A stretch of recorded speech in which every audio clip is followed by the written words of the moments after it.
नमस्कार बंधुरा আমি সুমিত্রার রান্নাঘর থেকে বলছি। দেখুন আজকে আমি একটুখানি আলু চচ্চড়ি করব, একটু আলু চচ্চড়ি করব আর একটু লুচি করব। তো এই আলু চচ্চড়ির জন্য আমি প্রথমে তেল গরম হয়ে গেছে। দেখুন বন্ধুরা, তেলটা আমার গরম হয়ে গেছে। এবার এতে আমি একটু পাঁচ ফোড়ন দিয়ে দিলাম, একটু পাঁচ ফোড়ন দিয়ে দিলাম। আর আপনাদেরকে তো আমি সবসময় বলি কড়াইশুঁটিটা আর আলুটা আমি একটু ভাপিয়ে নিয়েছি, দিয়ে এতে আমি একটু ঢেলে দিলাম, একটু ঢেলে দিলাম।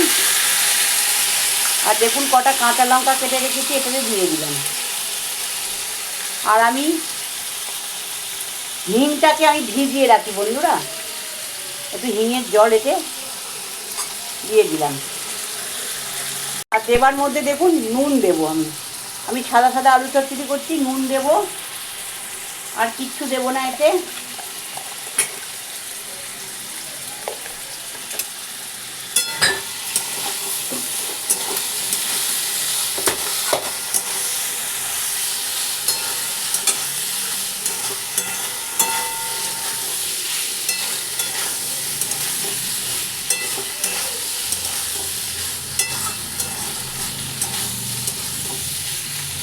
সাদা সাদা আলু চচ্চড়ি দেখতে পাচ্ছেন বন্ধুরা।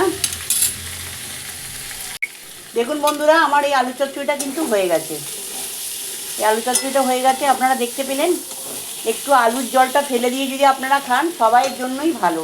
আলুর জলটা ফেলে দিয়ে খেলে তাতে কোনো অসুবিধা হয় না। ওই জন্য আমি কী করি, সবসময় আলুর জলটা ফেলে দিই। আমার আলু চচ্চড়িটা হয়ে গেল। এবার লুচিটা করে আপনাদের দেখাবো।